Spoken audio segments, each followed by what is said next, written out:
The Last of Us has been regarded as one of the best video games of all time, or at least the last decade. I'm a Last of Us fan. I even have my official Joel's Broken Watch. Really, it doesn't work anymore. What else can be said about a game that has been praised and criticized by many? I'm not here to analyze gameplay or narrative. I'll leave some links in the description from other YouTubers that have already done it better. I'm here to tell a story of how a video game can make one person feel closer to their family. This is the story of a gamer dad who waits for the chance to play The Last of Us with his children, and how your family and you could play it together. Hey, what happened to sleeping? Well,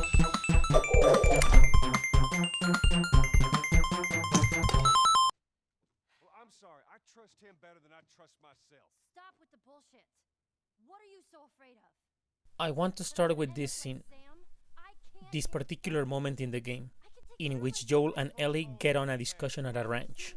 When I played The Last of Us back on June 2013 and watched this scene, I felt sad. I wanted to cry.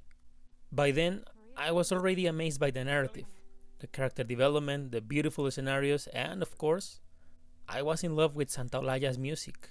The Last of Us has a lot of breathtaking moments, and I'm sure everyone who has enjoyed this game has their own favorites. For me, it's this scene.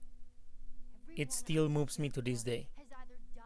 It is not the most violent or plot twisting. It is just a verbal fight between a teenage girl and an old man. They are hurt and they are scared. Ellie is afraid of being alone.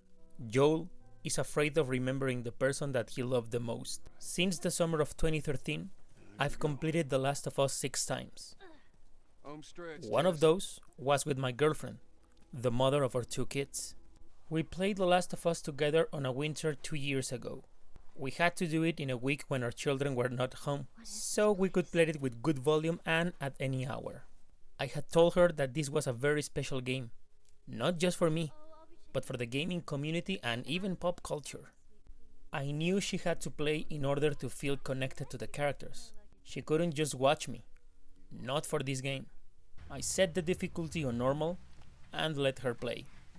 More than once, I had to step up and help her. She would rather play the not so scary parts of the game, like when Joel and Ellie arrive at Bill's town. She loved the scavenger hunts but had a hard time when infected appeared. I showed her the little details, the Easter eggs, the subtext. I drove her to some key points where you can discover secret dialogues or documents, and pointed out things like writings on the wall, furniture, or bodies. I'm one of those gamers that give too much advice or complaints about how the other person plays. I'm working on changing that because it's rude and drains the other person's will to keep playing, at least in front of me. But still, we had a very good time. Whenever she approached a great moment, I was nervous. Will she like it as much as I do? Why isn't she as excited as I am?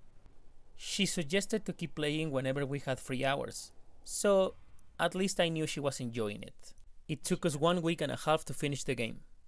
2 days after that, we finished the Left Behind DLC. So, what do you think? It's good. Can you believe this guy? She said it like that. It's good. You two deserve a Really? privacy. Is this how she describes one of the best games of the generation? Okay, you get on that bad boy, you feel that engine? I could see in her eyes that she was still processing the whole story. Some days later, we talk about the game, her favorite moments, her favorite characters, what scared her, and what moved her. I could tell she really loved it, but it helped her internalize it by talking to me. Actually, I did the same thing. After I finished the game for the first time, I talked for days to friends who had also played it.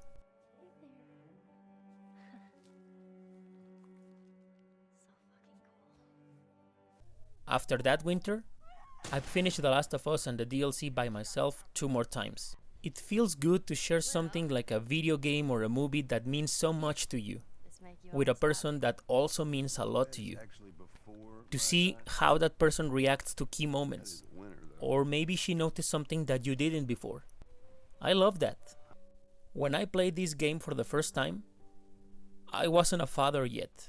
Today I have 2 kids. They are both girls. I love them and I love doing stuff together. We watch movies, we do homework, I read to them before bedtime, and we play video games together. When we watch a movie that I've seen before, I pay attention to them. I wonder what they are thinking, what they're feeling. It's the same with video games. We play and talk about what we play. This YouTube channel is built upon the experiences I share with my kids when we play together. When they watch me play or I watch them do the same, I'm also experiencing the game through their minds and hearts. Just so it's out there, I can't swim. Hearts more innocent than mine. Minds that wonder about the many things in the world they are yet to discover. Now that I've played The Last of Us with my girlfriend, their mom, Ellie, that ain't for kids. I've started dreaming about playing it with my kids. They are still little girls. They don't have the right age to play or understand the themes and characters of The Last of Us. Oh, why are these all stuck together?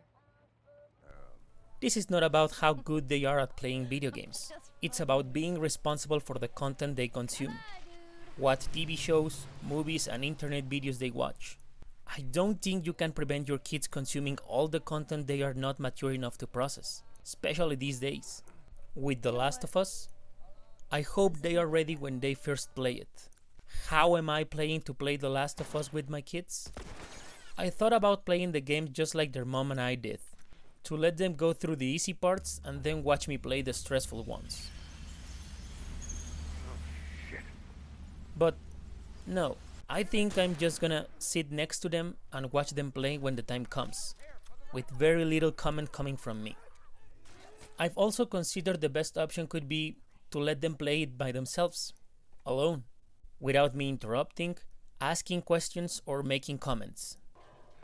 To let them play and me sticking to discussing the game whenever they want. I'll help them process it after they finish, as I did with their mom. If they don't love it as much as I do, it will be okay. I'm sure there will be other games that could be more meaningful for them. You keep finding something to fight for. Now, I know that's not what you want to hear right now. Swear but to it's- me. When will they play The Last of Us? I don't know. Maybe when they are 11, 13, or 16 years old. I don't know. Every child grows at a different pace. I know they will let me know when they are ready. Why? Why do I want my children to play The Last of Us? For one, it's a beautiful game with a very touching human story. And like many other games I've played, Look at this place. I want my children to experience them because I know they will get something special from it. Something meaningful. Another more personal reason is because the game means so much to me. It deeply affected me as a gamer and now as a father. By playing it, they will also know more about me. This happens with lots of other stuff that I love. But there is another important reason. One that stays with me as a father. To explain why, I need to go back 7 years. Neil Druckmann, creative director of The Last of Us, gave a talk at the IGDA Toronto 2013. He talks about his daughter. She was born when he was developing the game. He says he wonders what products will become her inspiration, which books, movies, and games she'll be attached to as she grows up, what role models she's going to have.